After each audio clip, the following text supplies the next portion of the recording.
एक ऐसी कंपनी जो पिछले 6 साल से दुनिया की नंबर 1 MIM मैन्युफैक्चरिंग कंपनी है, उसका IPO आते ही निवेशकों ने टूट कर पैसा लगाया।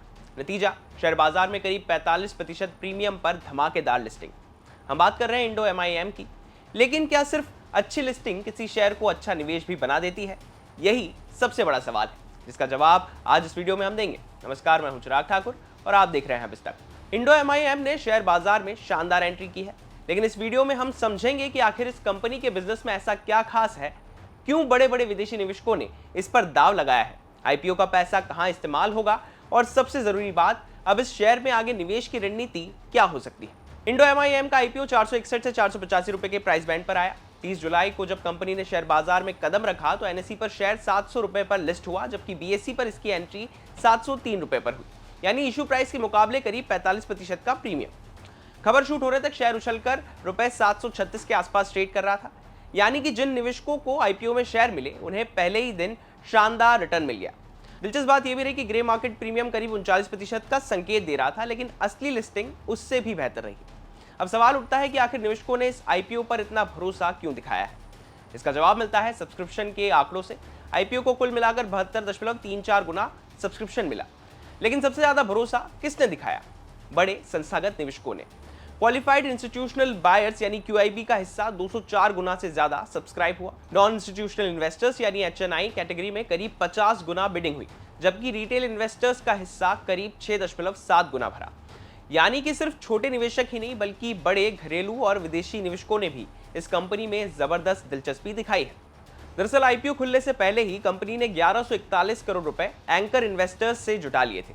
इन निवेशकों में दुनिया के कुछ बड़े नाम शामिल थे: गोल्डमैन सैक्स, ब्लैक रॉक, सोसाइटी जनरल। वहीं भारत की बड़ी म्यूचुअल फंड कंपनियां ICICI Prudential, HDFC mutual fund, SBI mutual fund और कोटक म्यूचुअल फंड इस IPO का हिस्सा बनी। यानी कि बाजार के बड़े और अनुभवी निवेशकों ने पहले ही इस कंपनी पर भरोसा दिखा दिया था। हालांकि सिर्फ इसलिए किसी शेयर में निवेश नहीं करना चाहिए कि बड़े निवेशकों ने पैसा लगाया है, लेकिन इससे कंपनी की विश्वसनीयता और बाजार का भरोसा जरूर जाहिर होता है। अब समझते हैं कंपनी का असली बिजनेस। 1996 में शुरू हुई Indo MIM metal injection moulding यानी कि MIM टेक्नोलॉजी के जरिए हाई प्रिसीजन इंजीनियरिंग पार्ट्स बनाती है। अगर आसान भाषा में कहें तो जब किसी मशीन या डिवाइस में बेहद छोटे लेकिन बेहद सटीक मेटल पार्ट्स की जरूरत होती है तो वहां पर MIM टेक्नोलॉजी का इस्तेमाल किया जाता है। इसी वजह से कंपनी के ग्राहक कई बड़े सेक्टर्स में हैं, जैसे कि automobiles, defence, aerospace, medical devices, consumer electronics और इंडस्ट्रियल इक्विपमेंट्स। यानी कि कंपनी का बिजनेस किसी एक सेक्टर पर निर्भर नहीं है। अब बात उस दावे की जिसकी वजह से इंडो MIM सबसे ज्यादा चर्चा में है। फ्रोस्ट एंड सुलिवन की रिपोर्ट के मुताबिक रेवेन्यू के आधार पर इंडो MIM पिछले 6 सालों से दुनिया की सबसे बड़ी मेटल इंजेक्शन मोल्डिंग कंपनी है। 2025 में इसका ग्लोबल मार्केट शेयर करीब 6.8% था। कंपनी के 15 मैन्युफैक्चरिंग प्लांट्स हैं, 6 भारत में, 6 अमेरिका में, 2 ब्रिटेन में और 1 मैक्सिको में। FY26 में कंपनी ने 9000 से ज्यादा तरह के इंजीनियरिंग प्रोडक्ट्स तैयार किए। यानी कंपनी सिर्फ भारत के लिए नहीं बल्कि पूरी दुनिया के ग्राहकों के लिए मैन्युफैक्चरिंग करती है। अब बिजनेस अच्छा है, लेकिन क्या कंपनी पैसे भी कमा रही है? जवाब है हाँ। FY26 में कंपनी की टोटल इनकम बढ़कर 4,320 करोड़ रुपए से ज्यादा हो गई। रेवेन्यू करीब 4,193 करोड़ रुपए रहा, जबकि प्रॉफिट बढ़कर 533 करोड़ रुपए के पार पहुंच गया। यानी कंपनी की बिक्री भी बढ़ रही है और मुनाफा भी। यही वजह है कि निवेशकों का भरोसा लगातार मजबूत होता दिखाई देता है। अब बात उस सवाल की जो हर IPO में सबसे अहम होता है, कंपनी इस पैसे का इस्तेमाल आखिर करेगी कैसे?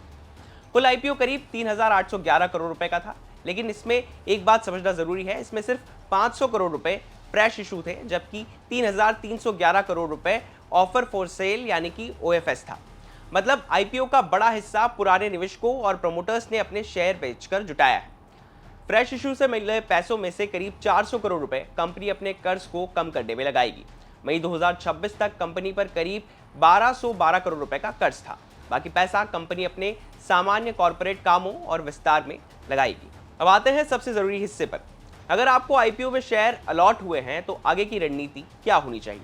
कुछ मार्केट एक्सपर्ट्स का मानना है कि करीब 45% का लिस्टिंग गेन मिलने के बाद निवेशक चाहें तो आंशिक मुनाफा वसूली कर सकते हैं। वहीं कुछ विशेषज्ञों का कहना है कि कंपनी का बिजनेस मॉडल मजबूत है, ग्लोबल लीडरशिप है और लॉन्ग टर्म में इसमें ग्रोथ की अच्छी संभावनाएं दिखती हैं। इसलिए लंबे समय के निवेशक होल्ड करने पर भी विचार कर सकते हैं।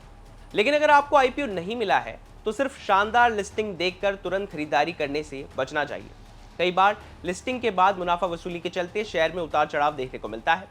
ऐसे में बेहतर यह होगा कि कंपनी के अगले कुछ तिमाही नतीजों, ऑर्डर बुक, वैल्यूएशन और बाजार के माहौल पर नजर रखी जाए। कुल मिलाकर इंडो एमआईएम की लिस्टिंग सिर्फ एक अच्छा लिस्टिंग गेन नहीं थी, इसके पीछे मजबूत बिजनेस, दुनिया की सबसे बड़ी एमआईएम कंपनी होने का दर्जा, वैश्विक ग्राहकों की मौजूदगी, मजबूत वित्तीय प्रदर्शन और बड़े संस्थागत निवेशकों का भरोसा भी शामिल है। लेकिन याद रखें, किसी भी शेयर में निवेश का फैसला सिर्फ इसकी लिस्टिंग देखकर नहीं करना चाहिए, बल्कि उसके बिजनेस, वैल्यूएशन और भविष्य को लेकर संभावना को देखकर ही करना चाहिए। बिजनेस जुड़ी बाकी तमाम खबरों के लिए आप देखते रहिए विस्तार।